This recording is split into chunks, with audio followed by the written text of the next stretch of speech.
இரவு பக்கலா ஒர்க் பண்றதுக்கு உண்டான காரணம் வந்து அந்த போதை தான். அந்த இது வந்து நீங்க கையில் எடுக்கணும். இப்ப நீங்க வந்து இந்த 45 நாள் ஏறக்குறைய ஒரு மண்டலம் வச்சுங்க. ஒரு ஐயப்பன் கோயிலுக்கு மாலை போட்ட மாதிரி ஒரு மண்டலம் நீங்க ஒர்க் பண்ணீங்கன்னா டிடிபி வந்து டெபாசிட் வாங்க முடியாது. அவங்க ஜெயிக்கிறது இல்லை, டிடிபி டெபாசிட் வாங்க முடியாது. ஓட்டு போடுறதுக்கு எல்லா ஜனங்களும் ரெடியா இருக்காங்க. உங்க சண்டையை நீங்க மறந்துட்டு போய் பண்ணீங்கன்னா இந்த 45 நாள் இப்போ வந்து நான் ரோஜா மேடம் மாதிரி ஒர்க் பண்ணுவேன், எவ்வளவு நாள் ஃபுல்லா ஒர்க் பண்ணணும்னு சொல்ல கை தூக்குங்க. நீங்க ஒர்க் பண்ண முடியாது, நல்லா தூக்கணும், நல்லா தூக்கணும். நீங்க அவ்வளவு வேலை பண்ண வேண்டாம். அவங்க பண்ற வேலையில பாதி வேலை நீங்க 45 நாள் பண்ணீங்கன்னா, பாதி வேலை பண்ணீங்கன்னா நிச்சயமா 25,000 ஓட்டு நம்ம லீடுவாங்க. நிச்சயமா 25,000.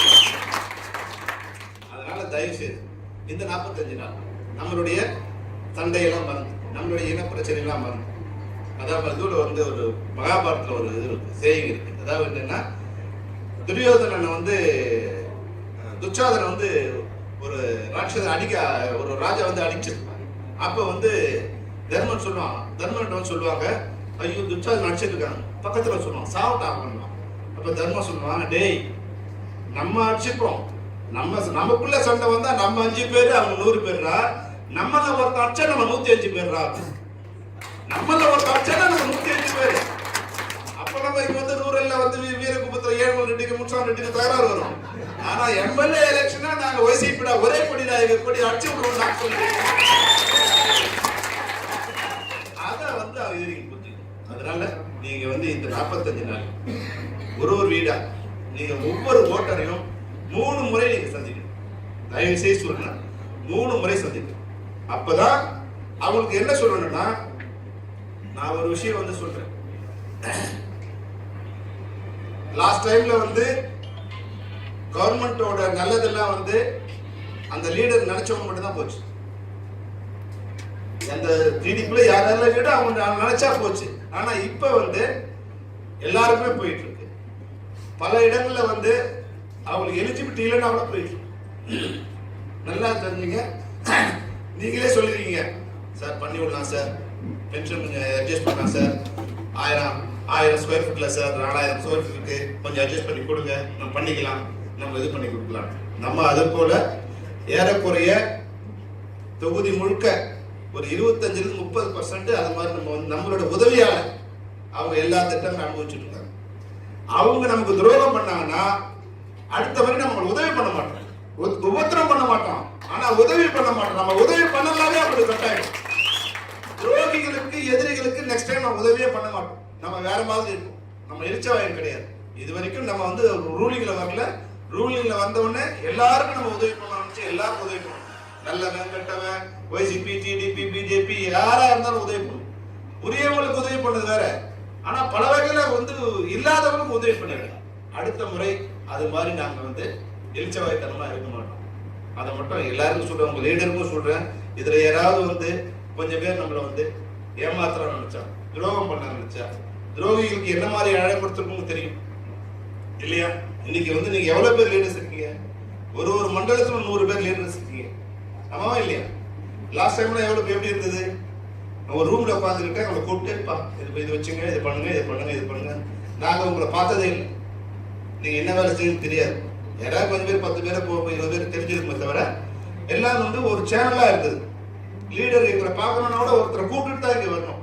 ஆனா இன்னைக்கு நீங்க எல்லாருமே லீடர், உங்க எல்லாருமே நாங்க வந்து நேரடியா கூப்பிட்டு பேசிருக்கோம். அப்ப நீங்க உங்களுடைய ரெஸ்பான்சிபிலிட்டியை நீங்க எடுத்துக்கணும். அவங்க சொல்லுவாங்க, இவங்க சொல்லுவாங்க, அதெல்லாம் நீங்க கவலைப்படாதீங்க. பூத் வைஸ் இந்த பூத்துக்கு நான் இன்சார்ஜ், 200 பூத்துக்கு இன்சார்ஜ் யாருங்கிறத நீங்க எனக்கு கொடுத்துருங்க. இந்த மண்டலத்தில் இருக்கிற கன்வீனர்ஸ், இந்த பூத்துக்கு வந்து பாஸ்கர் இன்சார்ஜ், இந்த பூத்துக்கு பாலகிருஷ்ணன் இன்சார்ஜ், இந்த பூத்துக்கு பிரசன்னா இன்சார்ஜ், இந்த பூத்துக்கு ராஜகோபால் இன்சார்ஜ், இந்த பூத்துக்கு சேகராஜ் இன்சார்ஜ் அப்படிங்கிறத வந்து எங்களுக்கு நீங்க கொடுத்துருங்க. அந்த பூத்துல பிளஸ் வந்தாலும் அவர் தான் காரணம், மைனஸ் வந்தாலும் அவர் தான் காரணம். அது மாதிரி ரெஸ்பான்சிபிலிட்டி எடுக்க முடிய தைரியம் இல்லாதவங்க பூத் இன்சார்ஜ் கொடுக்காதீங்க. இப்ப நான் நல்லா சொல்லிடுறேன், யாராலும் உங்களுக்கு அந்த பூத் இன்சார்ஜை கொடுத்துட்டு நான் எடுக்க முடியுங்கிறவங்க 20 வருஷம் இருந்தாரு, 30 வருஷம் இருந்தாரு, முதல்ல வந்தாரு, பின்னாடி வந்தாரு, எப்படி வச்சாலும் காக்குதுக்கா திகிதா లేదా?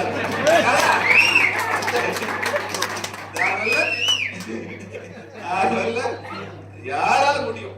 அதனால தயவு செய்து வந்து முடியாதவங்க பின்னாடி ஹெல்ப் பண்ணுங்க, கோவப்படாதீங்க. ஏன்னா இந்த இடம் இருந்தால் தான் நீங்க உட்கார முடியும், இந்த இடம் இருந்தால் தான் சட்டை போட முடியும். எனக்கு ஏன் பண்ணல எப்படி கேட்க முடியும்? நீ பண்ணாதான் கேட்க முடியும். நாளைக்கு ஒருவேளை மாறி போயிருந்து வச்சுங்க, எங்க போய் நிற்பீங்க? எந்த இடத்துல நிற்பீங்க சொல்லுங்க. இப்பவே ஒரு சொன்ன வந்து நம்ம இவனை அடிச்சாங்க, யார நம்ம பிரத்யூஷ் அடிச்சு உடனே ஒரு சொன்னார், ஒரு ஆள் சொன்னார், சார் ஒரு லிஸ்ட் ஒரு எழுதி வச்சிருக்காங்க. அதாவது வந்து அவங்க லீடர் ஒரு லிஸ்ட் ரெட் புக் வச்சிருக்காங்கல்ல, இவன் ஒரு பிளாக் டைரி வச்சிருக்கான், அதுல பேர் எழுதியிருக்கானா, இவங்கெல்லாம் நான் அடிக்க போறேன் அப்படின்னு. அவனுக்கு ஒன்று சொல்றது, அதாவது ஆந்திராவில் வச்சு அரெஸ்ட் பண்ணுவாங்க, தமிழ்நாட்டில் போய் அடிக்கலாம்னு தான் அடிச்சாங்க. அந்த பிரத்யூஷை திருத்தல இருந்து அடிச்சாங்க. அடிச்சு அரை மணி நேரத்தில் ஆள் ஐடென்டிஃபிகேஷன் தெரியாத நினைச்சாங்க. ஏன்னா அவங்க கொஞ்சம் அங்கே பவர் அதிகம், அவங்களுடைய பவர் வச்சு பணத்தை கொடுத்து ஆயிடுச்சு, இன்ஸ்பெக்டர்லாம் கரெக்ட் பண்ணி வச்சுட்டாங்க. அடுத்த ½ அன் அவர் நேரம் நம்ம தமிழ்நாடு சிஎம் ஆஃபீஸ்க்கு ஃபோன், நம்ம இங்கேருந்து மேடம் வந்து ஒரே ஒரு ஃபோன் பண்ணாங்க. 2 மணி நேரத்தில் டிஎஸ்பி எஸ்பி எல்லாம் வந்து அவங்க பார்த்துட்டாங்க. அடுத்த 24 மணி நேரத்தில் கேமரா இல்லை, ஆள் இல்லை, ஆனா 24 மணி நேரத்தில் எவன் அடிச்சாங்க அரெஸ்ட் பண்ணி கொடுத்துருக்கோம். அதனால இந்த கருப்பு டைரி வச்சு சொல்றேன், நீ வந்து ஆந்திராவில் இல்லை, இந்தியாவில் இல்லை, நீ அமெரிக்கா போய் உட்கார்ந்தாலும் வந்து பின்னாடி ஆள் வரும். இந்த மிரட்டரை எல்லாம் வச்சு நாங்கள் இது மாதிரி 1000 பேரை பார்த்துருக்கோம். எங்க ஆட்கள் அது மாதிரி 1000 பேரை பார்த்துருக்கோம். எவ்வளவு இங்க பயங்கரம் கிடையாது, மரியாதையோட இருக்கா. சரி வேண்டாம், நம்ம வந்து சிஎம்ஏ நமக்கு வந்து எல்லாரும் அனுசரிச்சு போகணும்னு சொல்றாங்கிறதால தான் இங்க வந்து அனுசரணையா நாங்கள் அமைதியா போயிட்டு இருக்கான். நீ திருப்பி அடிடான்னு ஒரு வார்த்தை சொன்னா எவனும் ரோட்டில் நடக்க முடியாது. அது வந்து அப்போது அவங்க தெரிஞ்சு வந்து ரெட் புக் வச்சு கிளாக் புக் வச்சு மிரட்டுற வேலையெல்லாம் அவங்க வச்சுக்கூடாது. அதனால அந்த பைரம் உங்களுக்கு வேண்டாம். ஆனாலும் ஒரு விஷயம் நீங்க நல்லா தெரிஞ்சுக்கணும், இந்த எம்எல்ஏல எவ்வளவுக்கு எவ்வளவு மெஜாரிட்டி வாங்குறோமோ அவ்வளவுக்குள்ள அடுத்த லோக்கல் பாடியில எவ்வளவு நிற்க மாட்டான். நீங்க அது வந்து எங்களுக்கு இப்ப வேலை செய்யறது எம்எல்ஏவுக்கு செய்யற வேலை மாதிரி நினைச்சுக்கலாம். ஆனா அடுத்த எலெக்ஷன்ல வரும்போது எவனும் போட்டி போட மயம் விட்டான், நம்மளே மொத்தமாவே ஜெயிக்கிறதுக்கு உண்டான வாய்ப்பும் இருக்கு. அதனால சின்ன சின்ன பிரச்சனை இருக்கு, பிரச்சனை இல்லைன்னு நான் சொல்லுவேன். Please subscribe .news.